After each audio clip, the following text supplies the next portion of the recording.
Welcome to our podcast, Inspiring Living, with me, Mark Candelaria. I am an architect, blogger, traveler, chef, father, and husband. I am the founder and now a partner of a fabulous 25-person architecture firm specializing in high-end residential architecture, designing amazing homes across the country. We have hosted tours to Italy, Spain, and now Napa over the last 20 years, and in the course of all this, I have met a lot of interesting people who truly inspire me. Our podcast is about all the opportunities that are right there in front of us to inspiring living.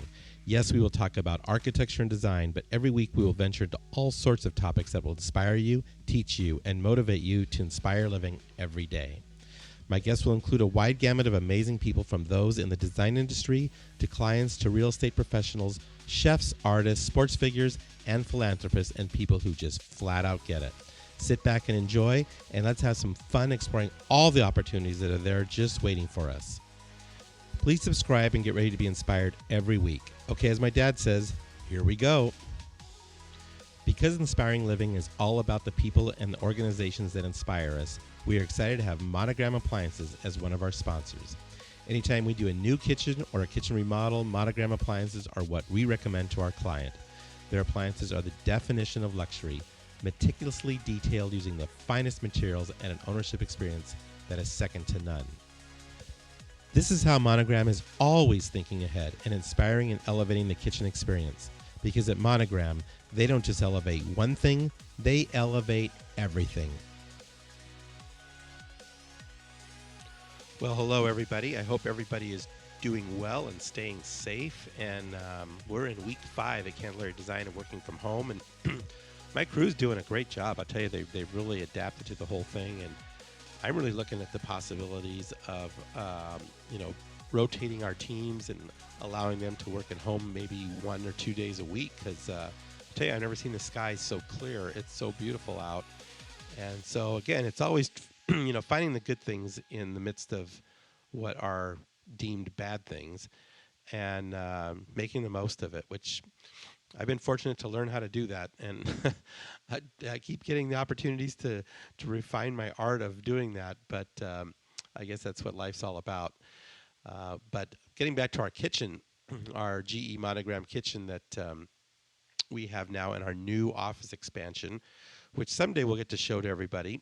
I'll tell you, that kitchen has turned out so beautiful, and I'm so excited to start cooking in there.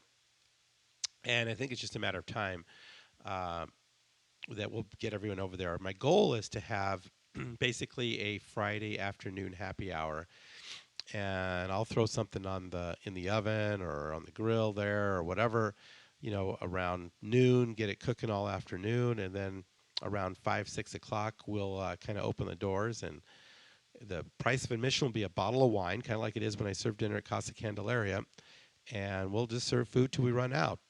So I'm kind of hoping to do that every Friday, have a few people over and relax and wind down the week, and hopefully we can get back to normal and do some things like that. But that kitchen's turned out great. We got the speed oven, we got a beautiful cooktop. I got all my new cookware from Williams-Sonoma. I've got a couple of paella pans on order from Williams-Sonoma, and my pasta maker's hooked up right there on the counter, and we're going to be doing probably a live pasta making class while we're still in lockdown, so stay tuned for that. We'll probably do a live feed on Instagram and make some pasta from scratch, and it should be a lot of fun, so get ready for that. Other than that, not too much. The weather has been fantastic. I think this has been one of the nicest Aprils I can remember, and I looked down the chart and I see we've got the 90s about a week and a half away, so not too bad for April, to be honest with you. And we've got some great projects on the board, some great projects under construction, got a few new projects that have come in the door in the last couple of weeks, and a couple more pending out there. So the business has stayed very strong on our end, so we're very, very fortunate, of course, and my team has just been cranking away.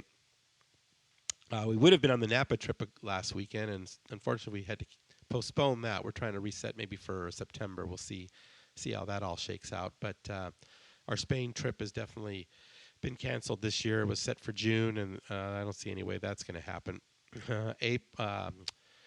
September, we're going to try to do the Italy tour and my 60th birthday celebration, which is supposed to be at Lake Como. but we're going to play that one by ear too. So we'll see what happens. Well, I've got a great guest today, Mr. Austin King from Rafterhouse. I'm sure you've seen the building there on the just north of Indian School on 44th Street. They took an old bungalow building that was falling apart and behind oleanders, couldn't even see it, cleaned it all up, and they're in the process right now of getting it on the historical registration. And he gave me a tour a couple weeks ago. Well, actually, it was a couple months ago now, but fantastic job. Boy, he did a great job. And we're fortunate to be doing a house with him now in Arcadia. And such a great guy. So it's such a positive energy. And I hope you enjoy the podcast and have a great week, everybody. Today, I have a rising star in the construction and building industry. He is an avid bicyclist and started as a professional cyclist who decided to get a real estate license in 2007 and start flipping houses. Well, talk about being at the right point in the cycle, pardon the pun. His house flipping business grew from small and fast flips to full-on multi-million-dollar custom homes, which led to 2 pilot television episodes with HGTV. He then obtained his contractor license and added an interior design arm to his operation in what has become Rafterhouse. Today, I welcome Austin King of Rafterhouse to our podcast. Welcome, my friend. Thanks, Mark. I really appreciate it. Yeah, this is awesome. It's good to have you here. And like you were just saying, every day's a little different right now, isn't it? It is, man. Every day, I just kind of keep saying left foot, right foot. Just keep moving forward as long as we can. Yeah, that's for sure. And we're definitely doing our 6 feet apart rule here. I mean, you're on the phone, and I'm here in my living room, so we're trying to do our best. But I know that's got to be tough in your business right now because you're a top builder, and you've got crews, and we are deemed essential by our governor, so we're still all working. So what things have you done to kind of change things up and make sure your guys are staying safe? Yeah, well, it's been interesting for sure. And, there's not a handbook on this, and this is kind of a pretty new experience for everyone. So about 3 weeks ago, my staff all went home, started working from home. We've kept the office empty with the exception of me. So I'm kind of holding down the fort every day, working solo out of the office. But yeah, it's been everything from separating employees, a lot more video conferences, and a ton of phone time. And then on the job site, same thing. You can't stack trades hard on top of each other. We got to be respectful and mindful and sensitive, to our guys in the field too. So yeah. Just being thoughtful and thinking through the sites and who would be showing up today, and helping kind of coordinate points of egress, and hey, you stay on this side of the house and you 4 kind of work on this side, and it's like a choreographed dance of grown men with tools. Yeah, that's got to be interesting. I've been out to a couple job sites in the last couple of weeks, and I mean, I've noticed definitely more separation, but a lot of it's subconscious. You're just doing your job, and next thing you know, you're sitting there talking to somebody like, whoa, wait a minute here. I'm supposed to be a few feet away from you. It's subconscious, and then it's also people's respective comfort levels. So some people, you go to the grocery store, and all of a sudden someone's like touching arms with you, and it creeps you and freaks you out a little bit. It's same with construction, where there's just some guys that are, they've been working together every day. It's a team of 4, and they're comfortable with it, and they're, in closer proximity than someone like me would prefer. Right. So, a little bit of it is just, sensitivities to each person and their own choices, but generally trying to encourage stay the heck away from each other. Yeah. So not to put you on the spot or anything, but I mean, is it having an effect on scheduling from what you can see just over the course of the last 3 weeks? I have not noticed anything yet. And so I am a chronic planner, probably an over planner. It's a strength and then a weakness all in one. So as all this started to kind of break out, I'm a younger guy. I've not operated a company through a pandemic yet. So this is a first. I don't think any of us have done that. So I've spent a lot of time calling tradesmen, general contractors, material suppliers, friends. I had a great conversation with our insurance broker, just picking people's brains, saying, hey, what are you seeing on your end? Right. Generally speaking, on my end, I haven't really noticed much yet. Some of our trade base has guys right now that, a couple employees here and there that prefer to stay home and not work right now, which the trade is respecting his employees' wishes and letting them stay home. So I might miss a guy here, miss a guy there, but generally speaking, our job sites haven't slowed down any with labor. Now, on a scheduling end, project management supervision, we're having to stretch the jobs out a little bit more because, if you have a tighter house or a smaller site, I can't quite put the amount of guys in the job on that site today as I could have, Right. 2 or 3 months ago. So I thankfully I feel blessed, but we're so far so good. That's good. What about supplies like windows or things coming in? I don't know how much stuff comes in from China or different places. Are you seeing slowdowns from that side of the equation? No, not yet. Okay. It'll be interesting to see because we're only 3 weeks in, yeah. 3 to 4 weeks into this. I know China and obviously other places have been experiencing it a lot longer, but at the moment, no, I haven't really noticed. I am curious, 2 to 3 weeks out from now, as other parts of the country get worse and as their workforce starts to diminish, Mm-hmm. especially anybody in manufacturing, how will that affect us? But at the moment, it's been, other than, the office being quiet and a lot of phone time, I haven't noticed too much of a difference. Yeah, and you probably it's probably tough getting toilet paper for the outhouses out there. Yeah, yeah, Does yeah. anyone steal it? You know what? Admittedly, I have not peeked in there to check lately. So, Well, I'll, we find that if we roll up a set of toilet paper and a set of plans that we're submitting to the city, they do seem to be getting through a little bit faster. yeah, a little like tip for your your plan reviewer. Yeah, there you go. So, so after this is all over, I mean, what do you think that do you think there'll be any change, or do you think we'll just kind of go back to the way we used to always do things, or do you think there'll be Um, a higher conscious in safety from the contamination side? yeah, well, I think I think there should hopefully be some longer term takeaways from this. I mean, H1N1, I think that was back in 2009. That was another health issue we went through. Now we have this. It'll be interesting to see in the fall, Yeah. if COVID-19 comes back, and then next spring, and the race Yep. with vaccinations. And the hard thing is you read the news and you just don't know what to trust or believe. Or Nope.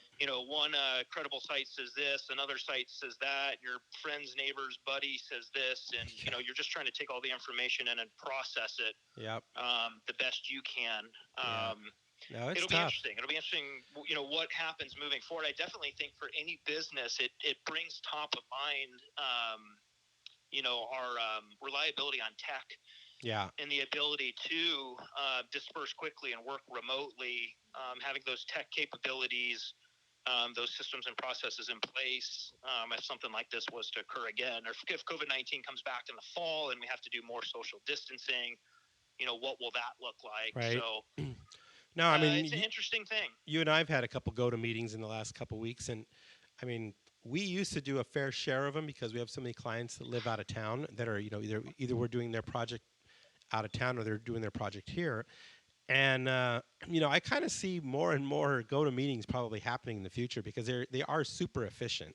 I mean, first of Yeah. all, you're not wasting all that time driving to a meeting, and if you Yep. can accomplish everything in a video chat or a Zoom or a go to meeting in 15 20 minutes versus 2 hours, Yeah. Yeah. why wouldn't you, right? Yeah. It's been I have noticed that too. When we're doing a meeting, go-to meeting or Zoom call can satisfy and check a lot of the boxes. The only thing I notice is when you get to that high-level creative space. So when we're doing interior design with a residential client, Yeah. the client kind of wants to touch the Yeah. tile. They want to see the sheen and the light, Yeah. and working off a computer screen, it's a little different. Yeah, I totally. remember back to our project with you, and we were doing the initial blocking work or the massing work with the Pieces. little cutout blocks you guys have. Yeah. There's going to be things like that a Zoom call just can't replace. Yeah. But I agree with you. I think it is a realization that technology really can create a lot of efficiencies without driving and parking and Yeah. um, Well, I'll but at tell the you end of the what. day, man, you miss that face to face time. Yeah, yeah. You know me well enough. I love the face-to-face time for sure. So, but I'll tell you what. I'm looking out the window, and I don't think I've ever seen Camelback Mountain so clear in my life. I mean, Yeah. it is Yeah. it is just crystal clear out there. Yeah. So I think there are some benefits, and we've talked about now having some. We have our company broken into teams, and Yep. so I'm Yep. looking into maybe every Monday and Friday a team gets to work from home, and we alternate it so Yeah. no one gets preferential treatment on certain days, and just cut that commute time down. Cut it down a third. I mean, Yeah. a third. If everyone could cut down a third, I'd be seeing Camelback a lot clearer every day. I think and it's not that Oh, I'm for just like sure. a big environmentalist or anything, but it's pretty obvious the benefits of that.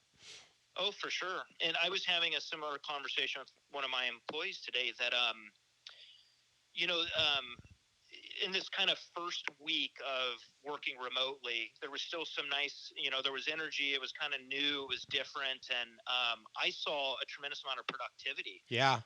in our office. You've been to our office. Yep. It's smaller space.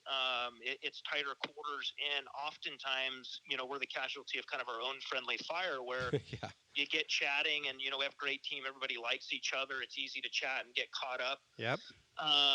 And one conversation leads to a next. You jump into the other office. Hey, what do you think of this? We were just talking about that. And before you know it, I mean, productivity, you can zap, A 30 third. minutes of somebody's time. Yep.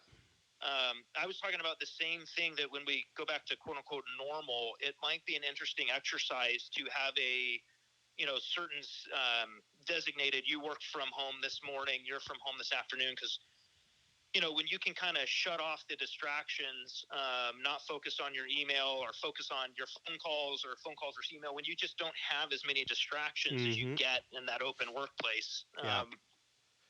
a lot of added efficiency. Yeah, for sure. I mean, there's advantages and disadvantages to having that open workspace because we got basically the same thing. Yeah. Uh, but yeah, I think people need the connectivity, but they also need the time to just focus. And I think there are some real advantages, especially if we can get the kids back to school. Then it even becomes even more efficient. I think so. Oh, for sure. So I think there will be a lot of changes in how we work after this is all over. I Yeah. think so.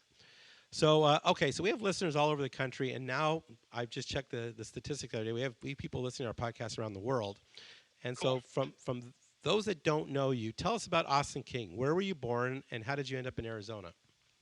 Yeah. I am one of like 7 Arizona natives. That's I what I think thought there's you only said. like, I knew when I typed that question, I was like, yeah. I think he's from Arizona, but I'll take a chance. Yeah, so my parents moved out here in the late '70s. I'm a product of the '80s, so I was born early '80s, and yeah, so grew up in North Phoenix. I went to Shadow Mountain and kind of stomped around North Phoenix my entire life, Yep. and really I left here and there, but kept coming back, and now the Arcadia neighborhood's home. Yeah. So then you got into cycling at some point. So tell us how you did that. What was that all Yeah, about? like most kids, I took up cycling. Everybody just grows up cycling. I'm being sarcastic. I know. No, so I think I must have missed that one. yeah, I started, well, like every kid, I started with Little League. I wasn't the greatest baseball player. I was too short for basketball, probably wasn't tough enough for football. And my dad owned a bike shop. So when I was about 13, it was Christmas time, and it was, what do you want? Do you want a BMX bike or a mountain bike? And so I picked a mountain bike, and it started from there. I've got an older brother, and we grew up off 40th Street, kind of roughly 40th Street and Cactus in North Phoenix. And so grew up mountain biking. It was my brother and I and my dad. We go straight, south on 40th Street, jump in the mountain preserve, and you're 13, 14, 15. The mountain preserve it's just It's this like the amazing escape. universe. Yeah.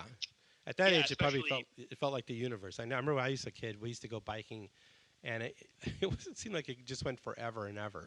Uh huh. Well, and we used to. So this is, I don't know, 25 years ago.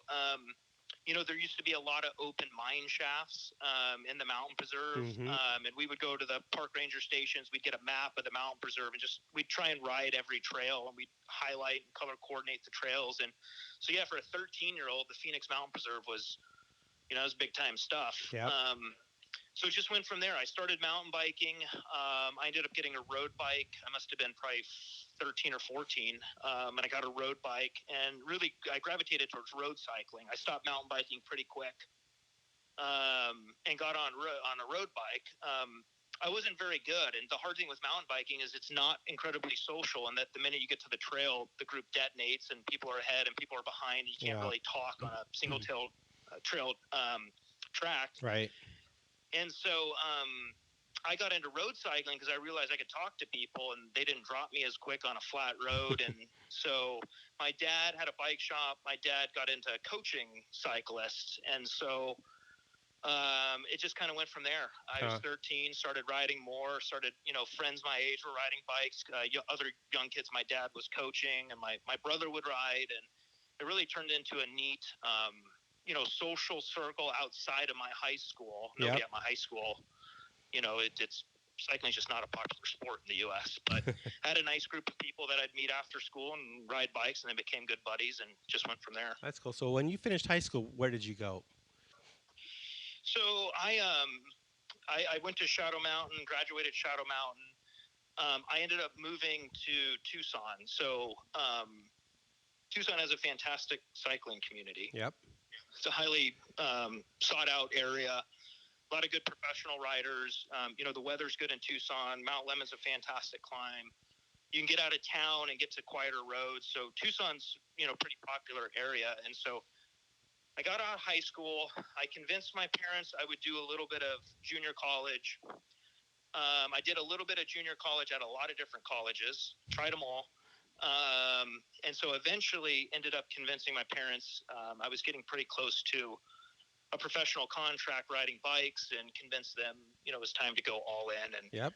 so that's when I started traveling. And the ironic thing is my mom, the ironic thing in all this is my mom was the director of interior design at Scottsdale Community College for ages. Huh. And so I wasn't into interior design or construction back then. I was, I just wanted to ride a bike and Yep. have fun and be left alone. And so it just went from there. I moved down to Tucson. I started riding more. I think I was 19 or 20. I started going to Europe to ride. Wow. And just went all over and traveled and had a blast. That's cool. So then, some point around 2007, you mentioned you started getting into house flipping. So how did you get off the bike and start doing house flipping? Yeah, super question. So I raced in Europe for several years. I lived in Belgium. That was kind of home base. And so I had been down in Tucson. I had a little townhome in Tucson. So I was Belgium to Tucson. That's quite a range there. There's a lot of parallels. They're very similar. Yeah, I mean the cityscape of Bruges. It's just like downtown Tucson. Exactly. So this is hard to do on the phone. If I was sitting next to you, I could read your face, but I can't tell if you're pulling my leg. I said, I don't think there's any saguaros in Belgium. Yeah, there's no saguaros. So no, it was really odd. I would live in Europe from roughly February through September. If I stayed late, I only made it to October, I think, once. The weather gets a little dreary in September and October. And then I'd spend my winter off season in Tucson and, train and reload, and then go back in the spring. And, for a 21-year-old guy, that's a pretty good gig. Awesome. It was all I ever wanted. I grew up and, I didn't want to be a doctor or a, professional baseball player. I just wanted to be a cyclist, and I worked really hard. And part of the blessing was by 21, I was living my dream. Part of the curse was by roughly 25, I was, retiring. Yeah. And so I ended up, I met my wife living in Tucson. So she was going to U of A, and I was living down there. She was working at Starbucks with my brother. And so, so I went to one of their coworkers' 21st birthday parties. This is just in, my off season in between traveling. And yep. Went to one of their coworkers' 21st birthday party, and that's when I met her. And so we started dating. We dated for probably about 4 months before I went to Europe again for a season. And this is early, not before technology was super duper. So we would Skype with headsets, and I would get, in the early days, I would get calling cards and go find a payphone to call home. And in the later years, Skype was a little bit more reliable. Right. But we did that for a year, and I realized I didn't want to keep going to Europe, and I couldn't get a contract in Europe. So a lot of my time in Europe was with the U.S. national team, and there was another program for young Americans. And so I ended up coming back to the U.S., signing a contract to race in the U.S., and it allowed me to be closer to Suzanne. Yep. And so I did that. And, the hard thing with cycling was, truth be told, I didn't make much money at all. I lived out of a suitcase 2 to 3 weeks out of the month. I had a blast. I mean, it was, you can do those things when you're in your early. You can do those things when you're in your early 20s, but it gets tougher the older you get. That's for sure. Yeah. And it was, I think I knew what I wanted in life.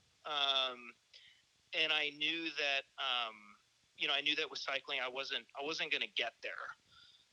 And so one of the hardest, it's a weird, one of the hardest but easiest decisions I ever made in my life was to walk away from cycling. And I remember that the night I decided, I just broke down crying with Suzanne. It was because I knew, I needed to walk away. And it was, I was walking away from the only thing I ever wanted in life, but I was walking towards the only thing I ever wanted in life. And it was a weird, very just an odd experience. I don't look back and regret it one moment. I miss some elements of athletics, but I wouldn't trade, today, 3 kids and, been married over 10 years and everything now. I wouldn't trade it. But, there were some years where it was a challenge trying to kind of, when you're in your early 20s and you've lived your dream, well, what next? What's next? So I had an appreciation for real estate. When I was in Tucson, I used a little bit of money I had to buy a townhome. And my mom and my dad helped me kind of renovate it. So my mom, being the interior designer, helped, colorize the space. My dad came down. We worked on it, tore this out and did that and painted this. And it was a lot of fun. That was also 2005. I sold the the townhome in, I don't know, maybe 2006 or 7. And I saw wow, I made, $20,000 or something. And for me at the time, that was big time money. Yeah. From living out of a suitcase, that was a big transition. Yeah. That was it was funny when I rode bikes, I told you I didn't make much. And so, every Christmas, I never really had enough money to buy my family members, nice gifts. And, my parents were floating me quite a bit. But after I sold the townhome, I remember that first Christmas, I got the whole family, each person an iPod, which, to me was a pretty cool big thing. gift. Yeah. It's like I was making up for lost time. But anyways, so I enjoyed the purchasing process of that townhome. I've always liked the hunt and the search for things. It felt like one big flea market, just trying to search through the listings to find, what I wanted. And so my dad, being the cycling coach, was coaching another guy, an older guy who was a cyclist. And so I was not going to renew my cycling contract, knew I needed to do something, had an interest in real estate. So in between my traveling, I did the Arizona School of Real Estate and Business in Old Town Scottsdale. I did their crash course for a real estate license. And so I did that. I went and tested, got the license, didn't renew my contract. And I kid you not, my last race was in Vegas in September one year. And by the next week, I had slacks and a little briefcase thing with a laptop in it. And I was going into an office and just at a snap of a finger, re-careered. Interesting. And it just started from there. So I worked.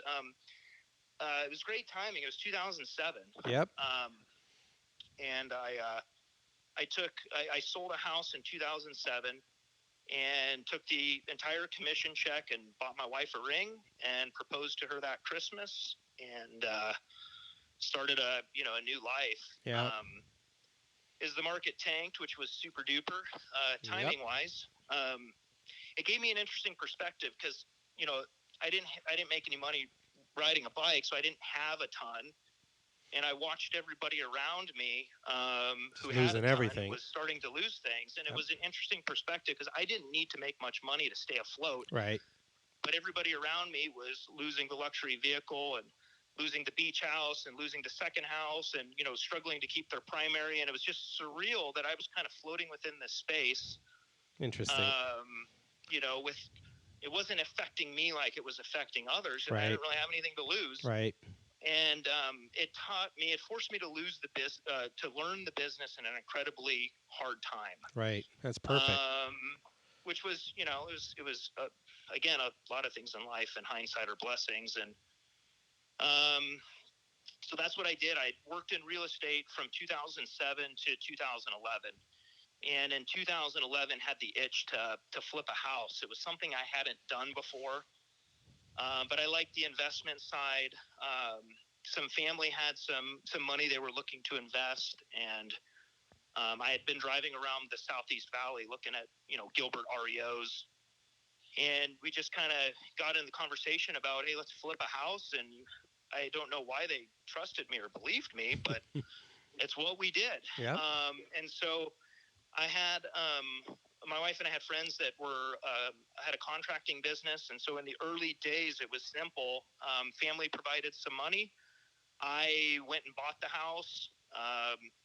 Our friends who were our early business partners helped to renovate it, and then I turned around and sold it at the end. So is this still down And in it just Tucson, or was this in Arcadia now? so in the early days, pre Rafterhouse, we just had kind of a generic XYZ LLC. We were buying homes at trustee sale. We were going all over town. I mean, really, like anything with a roof over its head that we could make a dollar, Here in Phoenix. we were trying to purchase. So trustee sale was a different time. I mean, I've never had so much fun buying property, because you'd literally go to work and you'd only own 3 homes, and you'd come home from work and now you've got 6 homes. And it was just this really surreal time where, you're buying homes largely sight unseen, or based on, the due diligence you can do on Google Satellite, which isn't much. Right. So it was a terrible time, and it was, unfortunate time. For A lot of people. bigger picture for everyone, for the economy. Yep. For us, it was an interesting and fun time buying property. Yep. And there's nothing tougher than being in your early 30s and knock on the door and tell somebody you just bought their house 30 minutes ago, and trying to work out some sort of plan. Wow. It put us in some interesting situations. But, so I mean, what's interesting? What's interesting that I just got at what you've been saying though is how everyone does have a different perspective of these events. We all think that everyone has the same perspective we have, and nothing could be more further from the truth. Both back in 2007-8, you were just starting to ride the wave. I mean, you just went out with your surfboard, and the wave had been washed everybody out, and you were just catching it perfect. And so here we are in now in 2020. And we've got this coronavirus thing, and it's going to be the same thing for a lot of people. I mean, there's going to be a lot of people that overextended or did things that they probably shouldn't have, and there's going to be others that are going to look at this as the opportunity of a lifetime. So, I think you know exactly what I'm talking about. Yeah, I mean, perspective. We all have a perspective, and it can be so different. So it's interesting to see how people view, this time or 6 months ago when it was a good time. Right. It flipped so fast on this one. I mean, it's like an instant flip of the switch, and we went from just going gangbusters to whoa, we can't even be within 6 feet of each other. So it's pretty nuts.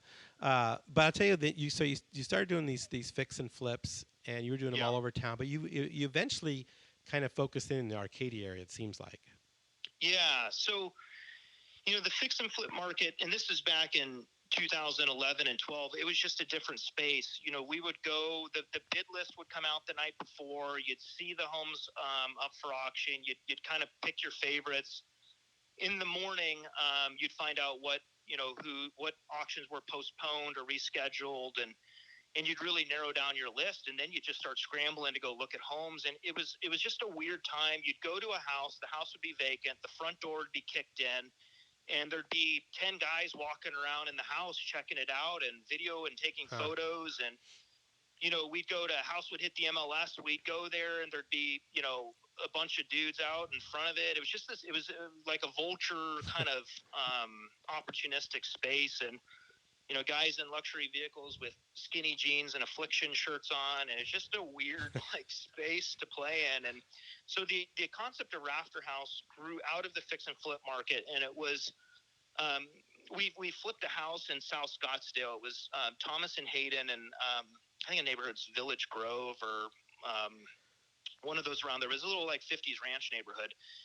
And we thought we gave it kind of like the Arcadia style at, a $265,000 South Scottsdale price. And it was like white, cabinets and black granite countertops and, a wood laminate floor. And people loved it and they ate it up. And we kept getting calls. I would get the call saying, hey, do you got any more of this? My client loved it. We had 8 offers on it.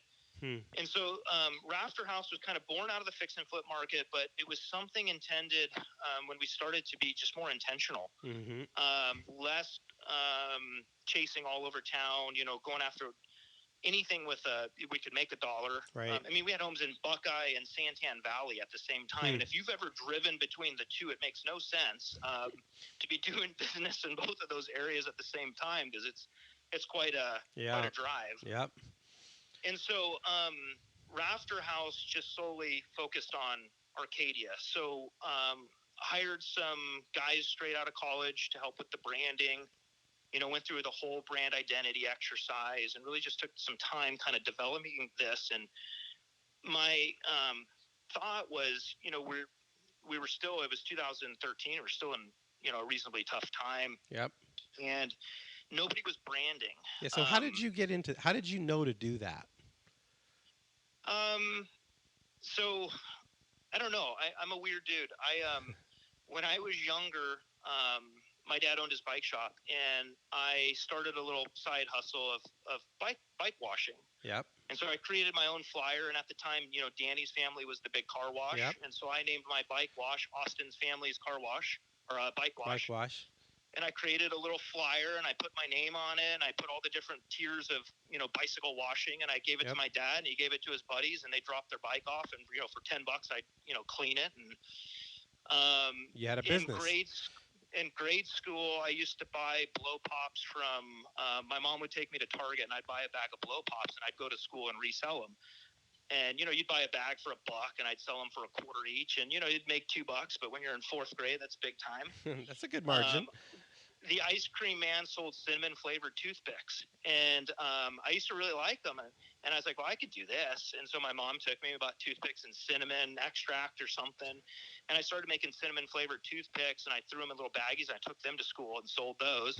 And then I escalated up to jewelry. My mom took me to Michael's. I bought beads and like earring hooks and whatever those are called, and I started making jewelry. And then I took that to school in 4th grade and started selling that. And so you got to this point where my blow pops and cinnamon flavored toothpicks and the girls got my earrings on and, everybody was looking pretty good. Yeah. You just had this business aspect in your DNA, dude. Well, I had a little bit of a hustle and, my brother's in graphic design. My sister, is big kind of in the restaurant space. My mom's a designer. And so there's just always been a creative eye. Yep. Within our family. Yep. And, the idea with Rafterhouse was to put a logo out there because nobody else had a property sign. It was really Green Street and us. Green Street had a logo. They had a sign. Nobody else did. And so just creating a property sign, throw it in the yard, business cards, website, social media.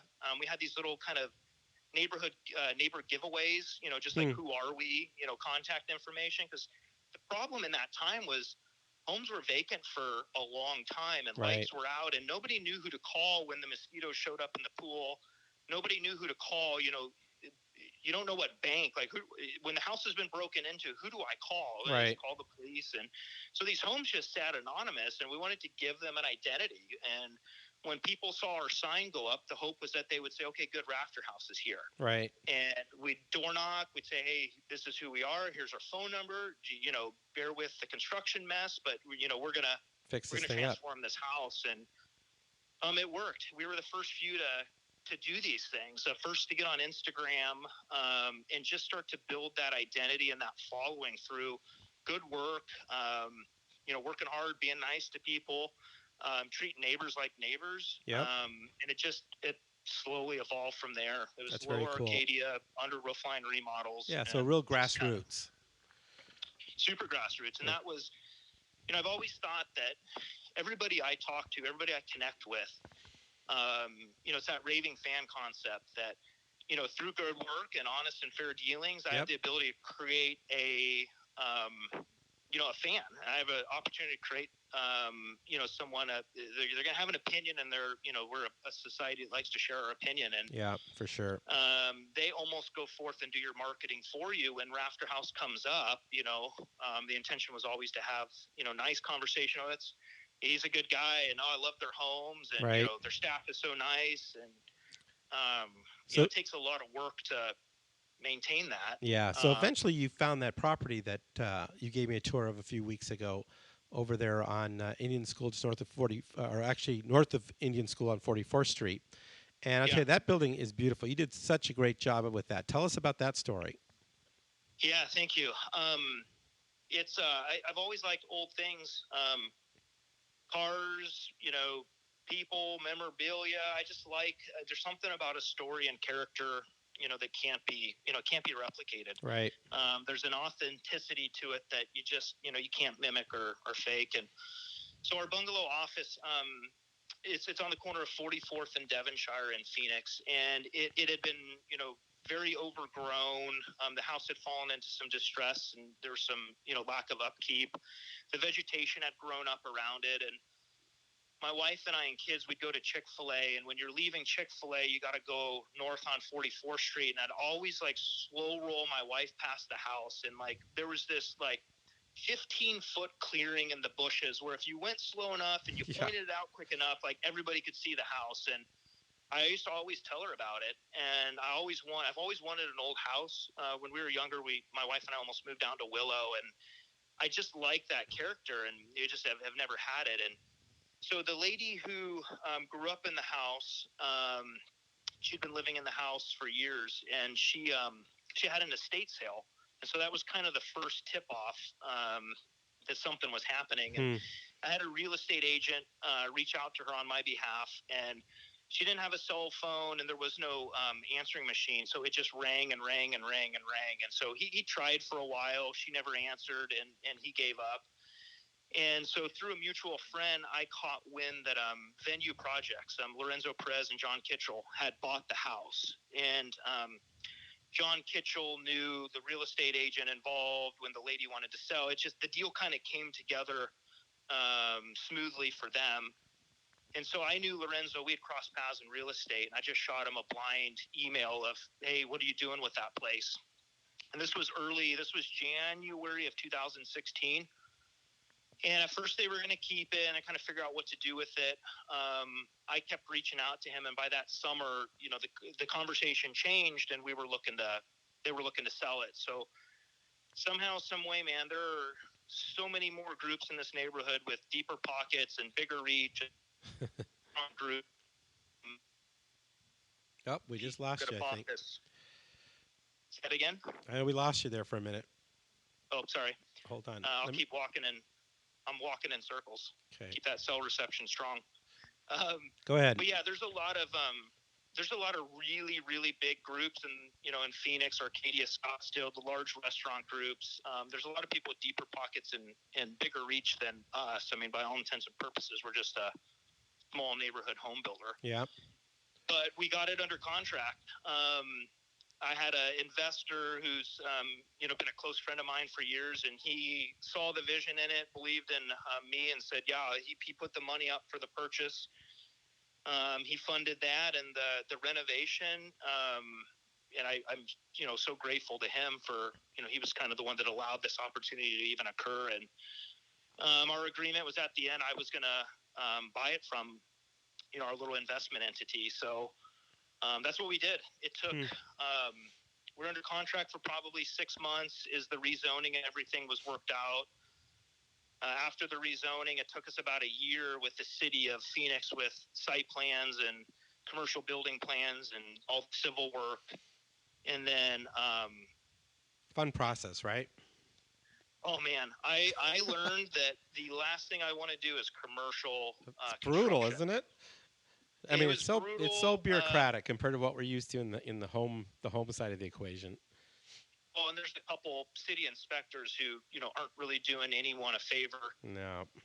Along the way, it was a really different process, and yeah, we're gonna stay in our lane with residential. But what I So love about your building is, with your name and your branding, that building could not be more perfect. I mean, I drive yeah, by it all the time, yeah. and every time I drive by it, I think of you. I think about your brand. It's like the biggest billboard on 44th and Indian School. Well, it was funny because you couldn't see it Right. for I remember. years, I remember for and years you could not see that place. well, and the minute the grader showed up and started knocking down trees and clearing out the vegetation, Yeah. I went out and put a 40-foot banner wrapping the corner. It said Rafterhouse all over it, and man, the phone started ringing, and people. I mean, it was everything from the curious neighbor of, "Hey, what are you going to do with that house?" Yeah. Because density. The reality of the property was when we bought it. Highest and best use was bulldozing it and going for higher density. There were Sure. so many other more lucrative options we could have done on the property, but I never once thought about anything other than renovating the existing structure, restoring it, and it's a cool place. It's a special It's very place. cool. Very cool. And Um, I told my kids they're gonna bury me in the backyard behind it one day. that's so funny. And I think you're in the process, or you've moved down the process of putting on the historical registration, right? Yeah, so we've cleared the city level and the state level. Okay. And the state level was a challenge. I definitely learned a lot about the process. I Yep, I've respect done the that. process and the people involved, and it's no joke. I mean, they're just not green lighting anything that comes No. across their plate. And we actually got denied our first time on the state level, had to redo our application and change our narrative. And so, yeah, now we are on the historic register's desk. And just waiting to hear back on what hopefully is going to be approval. And yeah, it will be full circle to take the house from dilapidated, feral cat infested. It'd been broken into. I mean, it was just it was not doing super duper. To take it from that stage, fully renovate, restore it, kind of have it stand strong It's on the corner as beautiful. a pillar in the community, and slap that national historic register plaque Yeah, next to the door. It's going to be pretty cool. It's it's going to be a very cool cool. moment when that goes up. And I appreciate the tour that you gave Isabel and I a few weeks back, and it was awesome. So I look Yeah, forward to spending some more time in there with you because it's a great vibe. You're in there. I don't know what it is. It just has a good feel to the whole place. cool, good. I'm glad to hear that. Yep. So then I understand you were also on HGTV at some point. Tell us about that a little bit. Yeah, it was. It was a little, an adventure. So I've managed our Instagram for years, and I was probably Instagram stalking or very diligently following somebody, and I noticed I saw some posts, and there was like an account executive with HGTV, and it's Instagram. You start clicking, and who's this and who's this, and so I ended up finding somebody that was and a higher up with HGTV, and I said, well, here goes nothing. And so I direct messaged her, and I sent her a photo of one of our houses and a website link. And I said, hey, I noticed in a photo you're out to dinner with so and so. I don't know. Look at our stuff. Tell me what you think. We kind of do cool work. And That's awesome. so yeah, I know everybody around me. So this was a lot. I'd have to even look at. This was like 2014. And so everybody kind of in my world was like, why are you doing that? And I was like, I don't know. Aren't you curious if we can get a TV show? Like, I don't know. Like, give it a try. And Yep. so she, the HGTV exec replies back and says, and I kid you not, her reply back, it said, dope work. Send me a video of you and your team. And like, that was the response I got back from HGTV was dope work. And so I had never done anything with iMovie on my Mac, and so I put together a 5-minute movie.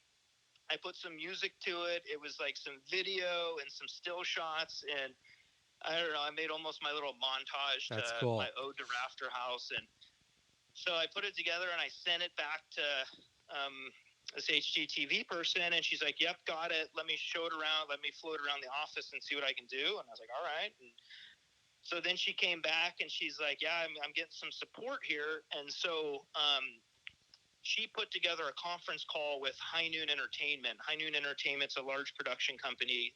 They're the producers of Fixer Upper or Right. formerly of Fixer Upper. It's no longer on the air, and they produce a lot of HGTV shows. And so it just started with that. She basically said, hey, High Noon, meet Rafterhouse, Rafterhouse meet High Noon, and I think you guys should film what's called a sizzle reel, which is like Yep. the first step, Yep. dipping the toe in the water. And so we did an Arcadia house. It was a spec house that we did. And so they came and kind of filmed the end of it as part of the sizzle reel. And the sizzle reel is just kind of a 5-minute, like a promo video at Rafterhouse. And so they came and filmed it. They filmed our open house. It was a lot of fun having like some people in the neighborhood that were a part of that. And that went back to HGTV and they liked it. And it just, the whole TV process was like, one step forward and then sit and wait for 3 weeks. Yeah. One step forward and sit and wait. And we got to the point where they wanted to shoot a pilot TV show. And so same situation. It was a house we had just bought, 41st in Indian School, right behind TP. And they came out and they filmed the entire renovation. It was about a 3-month renovation. They filmed it from start to finish, including like the open house at the end. And we had a buyer, so they kind of filmed the sale of it. Mm-hmm. And so then same thing, that goes back into the world of post-production. Yep. It took, a while for them to get an air date. It aired. It was a ton of fun. I mean, it was just cool. It was cool seeing yourself on TV. I actually went to Scottsdale, City of Scottsdale's Planning and Development Department like a week later, and I'm sitting in there at the desk waiting, and I look up and like our show's airing on TV. Oh, no, that is a cool experience, isn't it? It was different, man. Yeah. It was, the thing that I liked about it was I feel in life as like a husband and a father and, a business owner that everything in life I have to try and do better and better and better. Yep. And when I got to film, they said, just be yourself. And it was like the most freeing thing. Like I said the dumbest things, the best one-liners I could think of, and they laughed. And it was like celebrated to be yourself, yep. which, it felt really good just to show up and kind of horse around and have fun for the day. And that was it. So long story short, we ended up doing 2 pilots. Somewhere in the second pilot, it derailed, and we got a really crummy air date. It was, a midweek Wednesday at like 9 a.m., and it was us up against, Mickey Mouse and Jake and the Neverland Pirates and The View. And so the rating, it didn't rate well. They only aired it once, and they kind of canned us immediately. And we never really got feedback. There was never like closure of, it is that whole experience. I mean, we did our sketch episodes with the Design Network, and they've always done a great job with us. And who knows, maybe we'll do something again down the road. But it's everything you just said is exactly kind of how our experience was. I mean, you put things out there, and you wait, and I don't know. It's a different experience. I'm glad we did it. I love having the films pop up, and ours pop up on Hulu because they still rotate them on the network. And I'll be in an airport and I'll see myself up on the screen. It's like the weirdest thing sometimes. So that part is pretty cool about the whole thing. But, again, it's I look at all of these little things as I wouldn't trade it. Oh no. Yeah, I'm glad we did it. And the whole time I kind of joked that if anything, we'd get a 30-minute commemorative DVD. Sure. And so they did. When we were all done, we got a DVD. And, threw it in this little folder file at the house. And, it'll be fun to break it out and, see my kids when they were smaller. They were on the show. And the lesson, it's just the lesson I get from it, though, Austin, is, it all started with you. I mean, you're the one that saw the thing on Instagram. You reached out with a direct message. You put the video together. I mean, you made that happen. And who knows, it could have become a huge success. You don't know. But none of it would have ever happened without you taking the initiative to make it happen. So that's one of the things I really like about you is I see that aspect in you, and especially everything you've just told us in this podcast today. I mean, it all started with you just saying, "Hey, I want to make these earrings, or I want to, make these cinnamon sticks, or I want to go ride a bicycle, or whatever it was." It started with your initiative. Yeah. Well, thank you, and I don't know. I 2 thoughts come to mind. One is I don't think anybody's going to do it for you. Nope. And 2, it's, you got one life. To the best of our knowledge, we have one physical life to live. And, what do you want to be known for? What do you want to leave behind? I've got one shot at this. So, and have fun with it. Might as well make it cool. Have fun along the way. I mean, I'm sure it took time to put that video together and everything and to shoot all those episodes. But what a great experience, right? Yeah. yeah, it was. I mean, again, I wouldn't trade it. It was Yeah. just, it's just one more chapter in the book. Yep. So we're working with you on a fantastic project in Arcadia right now. That my team Vivian and I and my whole crew, we're excited about this house. And uh, so I just want to know what you think is going to happen with the real estate market as we move forward to this whole coronavirus thing. I have my thoughts. I Yeah, want to hear what you think. yeah. So it's funny. I always give like a disclaimer to people with real estate advice. I do hold an active real estate license, although I don't practice real estate every day. So like I'm just dangerous enough to get myself in trouble. Yeah. Okay. I would say based on my experiences, it's going to depend how long this COVID thing rolls for. Does it come back in the fall? Does it come back again next spring? I think Right. right now, and I'm guilty of probably overanalyzing the media. If New York is peaking in the next week, if our peak is potentially later this month, if life starts to return to normalcy sometime in the summer, August, September, Arizona hasn't been hit as hard. There's a lot, as you saw with the essential business list, there's a lot of businesses still considered essential. Right. If we don't take as hard a hit as, say, New York and California and now Louisiana and Washington, if we don't take as hard a hit as the rest of the country, I still see real estate values staying strong. I mean, the reality is the amount of wealth that's been made in the past, 10 years is ridiculous. Yeah. And the amount of people with cash that are just sitting on the sidelines right now. I mean, Arcadia is still a wildly popular area. They're not making any more of it. It's landlocked. It's very tightly defined. If you're from, back east or California, if you're leaving we get a lot of people that are leaving California because of all the wildfires. If you're coming to Arizona and you want any semblance of that traditional style living with grass yards and mature trees and kids And riding beach space. cruisers around, yeah, I mean, it's one of the few tickets in town. So, Yeah. big picture, who knows what the rest of the country with real estate values and, short sales or foreclosures or, loan forgiveness or modifications, whatever it ends up being. But at a micro level, Arcadia and even Paradise Valley, I think it all just depends how long this thing drags out for. Yeah. No, I agree with everything you just said. I think so many people are going to love what they see here in Arizona. Not that I want everyone to move here because I love the way it is here too. Uh, but you look at our climate, the space we've got around us, the ease of living, the convenience we have here. I mean, Yeah. I can get down to the airport in 5 minutes. Try to do Yeah. that. Try to do that same distance in LA and see how long it takes you. And Yeah. so, I just think it's such a great place. And I look at the level of design and architecture in the houses that we're doing here. They're fantastic. I mean, you go around the rest of the country, they're not as good as what we've got here. And I hear that from all the writers and people who are doing the magazines around the country. It says you guys have some of the best stuff right here in Arizona. So Yeah. and you go to California and you see what you have to live with there and how much it costs. I mean, this place is a smoking deal. Yeah, yeah.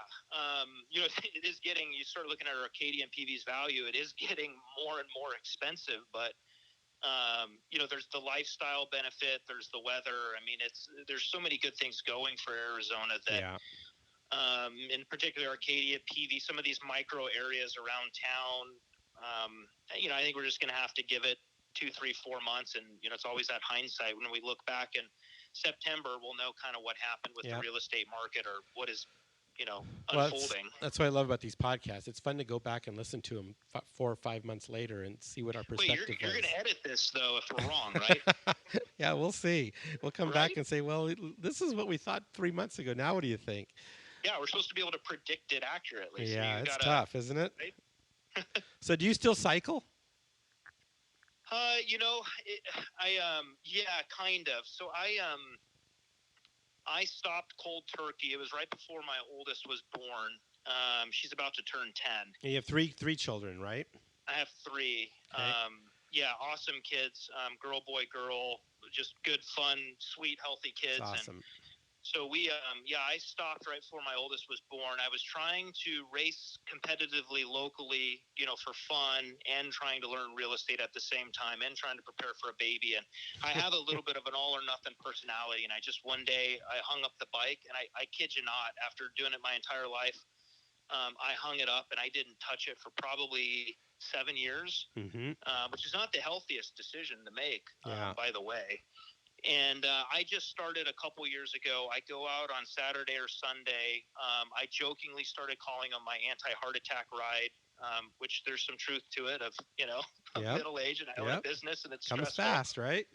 Yeah, it does. I'm getting all achy and harder getting out of bed. But I've started just for fun on the weekend, just to try and lose some weight and get some sunshine and blow off some stress and some steam. Good. So it's been good. The thing that's great with cycling is, if you go out in Arcadia and PV, you roll along at 20 miles an hour so you can cover some ground. And the great thing is I can ride by our job sites. I can ride by your projects. I can keep tabs on something else. I can see, the beautiful houses. It's a really interesting way to, stay current with what's going on in the neighborhood. Yeah, that's great. So how do we connect with you, Austin? Where do we find you?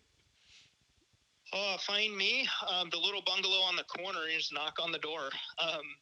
No, we're Instagram's kind of our main digital platform. So you do a great job there too. You do a great job on that. Go ahead. Thank you. Yeah, you can search Rafterhouse on Instagram to find us. No, I'm pretty casual. I mean it. Just come knock on the door at the office. If there's a white pickup in the driveway, it's mine, and I'm always happy to chat. I try and keep it, pretty approachable. Yeah, well, you're a very approachable guy, and I've enjoyed getting to know you over the course of the last year. And like I said, Vivian and I are so excited to be doing this project with you, and I think it's a cool house and what we got coming up with. I just can't wait to see this thing come to be. So we look forward to this, and we look forward to many other projects down the road. And so let's just keep things going. I think we both play a real key role in keeping this economy going, and I'm always very proud of that, as I know you are. So yeah, absolutely. All right, my friend, let's get back to work. Yeah, appreciate your time. Thanks for having me. This was fun. Great job, man. Yeah. I want to say a big thank you to my good friends at Stockett Tile and Granite Company, where your project is our priority. The Stockett team, along with so many others, are coming really close to the finish line in our demonstration kitchen and our new expansion of our Candelaria design offices. I've had the pleasure of working with the Stockett team for nearly 40 years on some amazing projects, and trust me, they are the epitome of excellence when it comes to tile, marble, and granite work, bar none. Their skill and customer service is impeccable, and the bottom line is they are just good people. I have traveled with, dined with, and just had good times both personally and professionally with Dave Stockett and his lovely wife Becky, and they are the best. When it comes to your next kitchen, make sure Stockett Tile and Granite is part of you. Thanks for listening. We hope you enjoyed our podcast. We encourage you to write a review, screenshot it, and share it with your friends. Please instant message it to me and follow us on Instagram and Facebook.